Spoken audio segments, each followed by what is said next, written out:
The Porcelain Queen. Everyone said she was stunning. Elena had a way of capturing the room without trying, or at least that's how it looked.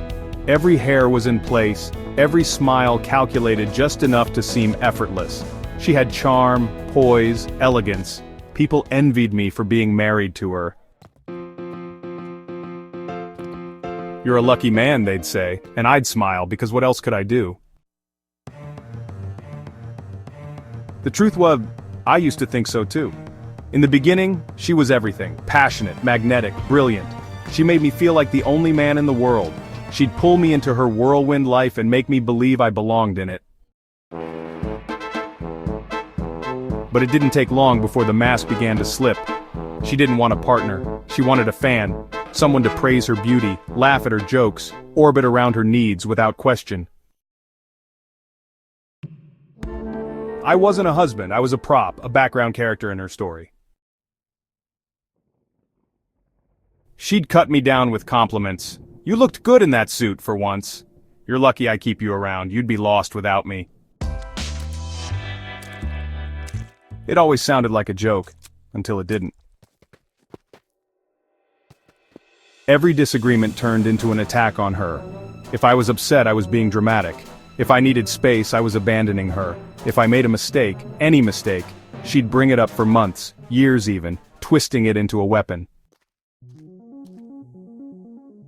But her mistakes, they didn't exist, not in her world. She was never wrong, never sorry, only misunderstood.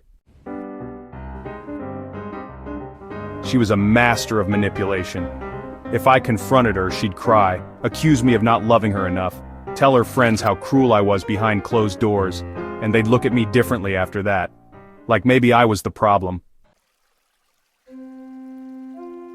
She needed constant admiration, like a starving artist begging for applause.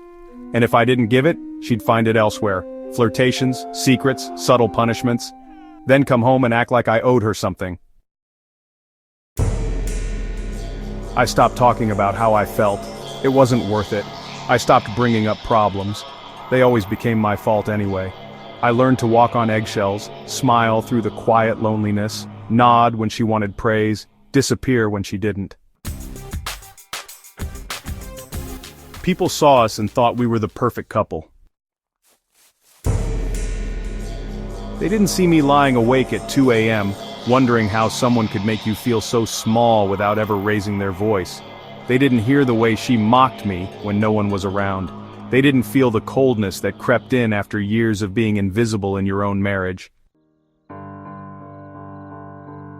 I stayed longer than I should have, because hope is a stubborn thing. You think maybe if you just love harder, they'll change. Maybe the person you met at the beginning is still in there. But eventually I realized I wasn't in love with her, I was in love with who I thought she was. So I left. And she made sure everyone knew what a monster I was for walking away from the woman who gave me everything. She crafted the narrative, wore the victim mask like a second skin. And I let her because finally I didn't need her to see the truth. I saw it, and that was enough.